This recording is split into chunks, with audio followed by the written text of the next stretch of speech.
I mean, also I've spent a lot of time on AI and neural nets, and so you can sort of see the kind of the brain develop, which is, you know, an AI neural net is trying to simulate what a brain does, basically, and you can sort of see it learning very quickly.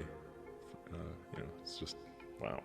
There's some ways that are different. You know, an analogy that's often used is like, you know, we don't make a submarine swim like a fish, but we take the principles of how, you know, of hydrodynamics and apply them to a submarine. I mean, the essential elements of an AI neural net are really very, very similar to a human brain neural net. Yeah. It's having the multiple layers of neurons and, you know, backpropagation. All these things are what your brain does. You know, it's sort of, yeah. You have a layer of neurons that goes through a series of intermediate steps to ultimately cognition, and then it'll reverse those steps, go back and forth and go all over the place. It's interesting, very interesting. Like I said, there are elements that are the same, but just like almost like an aircraft does not fly like a bird. You know, it doesn't flap its wings, but the wings, the way the wings work and generate lift is the same as a bird. I think possessions kind of weigh you down. They're kind of an attack vector. You know, people say, "Hey, billionaire, you got all this stuff." Like, well, now I don't have stuff. Now what are you gonna do? Yeah, there's things that have sentimental value for sure. Keeping those, you know. For sure, in recent years, billionaire has become a pejorative. Like it's a pejorative. So yeah. It's like that's a bad thing. Which I mean, I think doesn't make a lot of sense in most cases. If you basically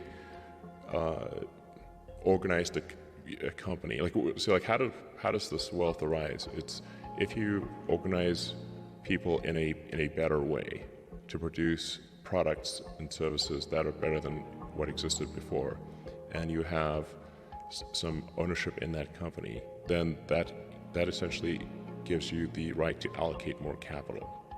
So there's a conflation of consumption and capital allocation. So let me take Warren Buffett, for example, and to be totally frank, I'm not his biggest fan, but you know, he does a lot of capital allocation, and he reads a lot of sort of annual reports of companies and all the accounting, and it's pretty boring, really. And he's trying to figure out does Coke or Pepsi deserve more capital? I mean, it's kind of a boring job if you ask me. But you know, it's still a thing that's important to figure out. Like, which is a company deserving of more or less capital? Should that company grow or expand? Is it making products and services that are better than others or worse? And you know, should you know, if a company is making compelling products and services, it should get more capital, and if it's not, it should get less or go out of business. Yeah. I mean, I think it's really. I do think in the United States especially, there's an overallocation of talent in finance and law. Basically, too many smart people go into finance and law. So, you know, this is both a compliment and a criticism. We should have, I think, fewer people doing law and fewer people doing finance and more people making stuff. And you know, manufacturing used to be highly valued in the United States, and these days it's not. It's often looked down upon, which I think is wrong.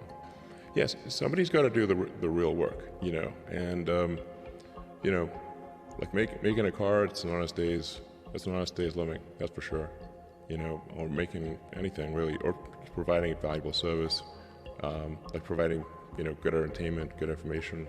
These are all valuable things to do. Flush with your skull. So you basically take out a chunk of skull, put the Neuralink device in there.